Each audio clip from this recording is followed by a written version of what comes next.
Well, another lawsuit bubbles up from the 2021 Red Hill fuel contamination spill. But this one doesn't come from residents affected by contaminated water. Our Paul Drews tells us what this latest lawsuit is all about.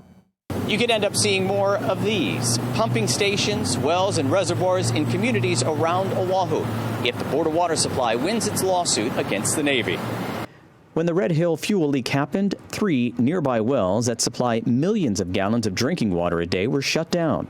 The Board of Water Supply says using treatment systems to clean the water at those current wells would be a costly fix.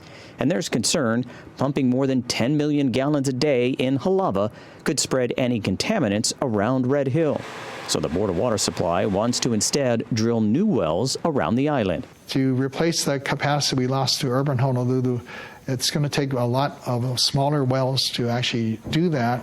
And that infrastructure is also going to, the infrastructure to move that water into urban Honolulu's water system is also going to be expensive. The BWS wants the Navy to pay and filed a lawsuit against the military. For an amount of about $1.21 billion. And that's primarily the cost of what we estimate might be the cost to replace our 3 closed wells, Halava Shaft, Halava Wells, and Aiea Wells. Even though the Navy has emptied more than 100 million gallons of fuel, Lau says it has not paid for any cost incurred by the BWS, costs that Oahu customers ultimately pay.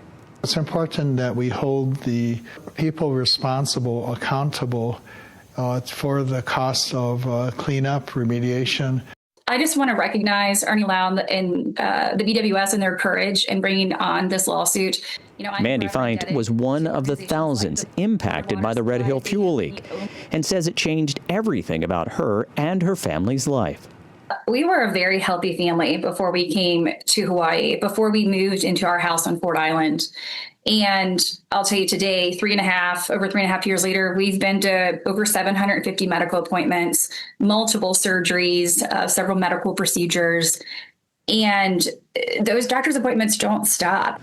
Last year, Mandy, along with 16 other plaintiffs, took the military to court over those health issues.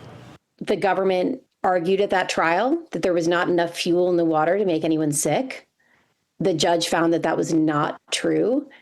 Bear adds another 7,000 people are waiting to file additional claims, which means the military may be tied up with the Red Hill lawsuits for years, while the contamination that sparked all of this could linger even longer.